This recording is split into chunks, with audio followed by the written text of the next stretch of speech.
ডাকাতিয়া নদী আর মেঘনা নদীর পানি নাকি বিপদসীমার উপরে। চাঁদপুর জেলার কয়েকটা উপজেলা যেমন ফরিদগঞ্জ, তারপর শাহরাস্তি, কাউকে আর্থিকভাবে হেল্প করতে না পারলেন, শ্রম দিয়ে হেল্প করতে না পারলেন, সঠিক তথ্য দিয়ে হেল্প করুন। অন্ততপক্ষে এই কাজটা করুন। শুধু শুধু মানুষকে আতঙ্কিত করে কোনো লাভ নেই। অসীন মাঝি কোন সে পাড়ের বন্ধু, আমি তোমার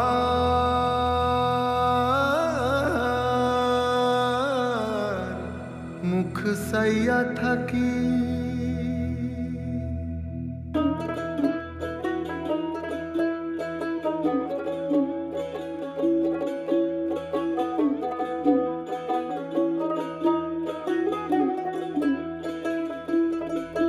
জলের ছলাত ছলাত তালে নৌকা মেলেছে ডানা, মগ ডালে পরাণ পাখি ডেকে যায় এক টানা।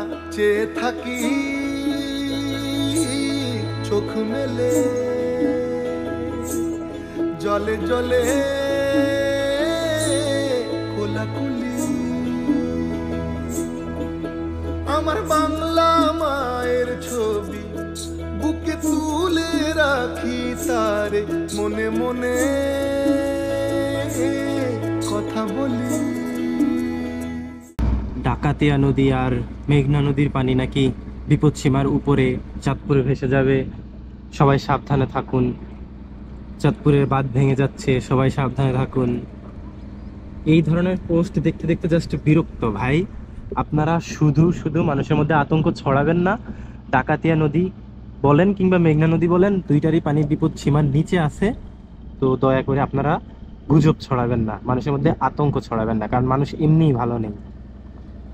বন্যার্তদের চিন্তায় মানুষ এমনিই ভালো নেই। নোয়াখালী, ফেনী, কুমিল্লা এইসব জেলার চেয়ে আমাদের চাঁদপুর জেলা আলহামদুলিল্লাহ অনেক ভালো আছে। চাঁদপুরের বিভিন্ন জায়গায় পানি জমছে, অনেকে পানি বদ্ধ হয়েছে। ওইটা হচ্ছে ভারী বৃষ্টির কারণে যে পানি আটকে গেছে, ওই পানি, বন্যার পানি না এটা ভাই, এটা নদীর পানি না। নদীর পানি স্বাভাবিক আছে।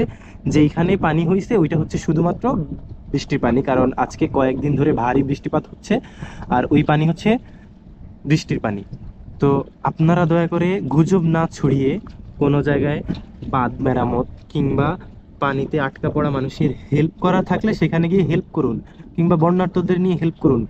সঠিক তথ্য দিন, সঠিক তথ্য দিয়ে জনগণকে সচেতন করুন। শুধু শুধু গুজব ছড়াবেন না, আতঙ্ক ছড়াবেন না। আপনাদের চাঁদপুরবাসী সবাইকে বলতে চাই যে ডাকাতিয়া এবং মেঘনা নদীর পানি বিপদ সীমার নিচেই আছে। তো শুধু শুধু আপনাদের আতঙ্কিত হওয়ার কোনো কারণ নেই। যারা কন্টেন্ট ক্রিয়েট করছেন কিংবা সামাজিক যোগাযোগ মাধ্যমে তথ্য দিচ্ছেন, তারা দয়া করে একটু যাচাই বাছাই করে তথ্য তারপর দিবেন, কেননা আমরা শুধু শুধু মানুষকে আতঙ্কিত করতে পারি না বা বিভ্রান্ত করতে পারি না। আপনি প্রয়োজনে মাঠে নামুন, দেখুন।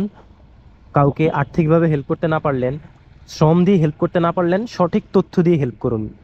অন্ততপক্ষে এই কাজটা করুন। শুধু শুধু মানুষকে আতঙ্কিত করে কোনো লাভ নেই। লাইক কমেন্টস, জাস্ট এই দুই একটা লাইক কমেন্টসের জন্য এভাবে আতঙ্ক ছড়ানোর কোনো মানেই হয় না। আর এমনিতেও বাঙালি জাতি গুজবের জন্য ফেমাস। স্বাধীনতার পর থেকে মনে হচ্ছে যেন প্রত্যেকটা রাত লাইলাতুল গুজব। তো দয়া করে আপনারা গুজবে কানও দিবেন না, আর গুজবও ছড়াবেন না, এটা আশা রাখি। চাঁদপুর জেলার কয়েকটা উপজেলা যেমন ফরিদগঞ্জ, তারপর শাহরাস্তি, ওইখানে পানি বা জলবদ্ধতার তথ্য আছে, যেটা বৃষ্টির পানি, কারণ অতিবৃষ্টির কারণে পানি আটকে গেছে, জলবদ্ধতার সৃষ্টি হয়েছে।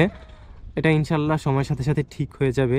আর আমরা দোয়া করি যাতে পানি আর বৃদ্ধি না হয়, বৃষ্টিপাতও কমে আসে।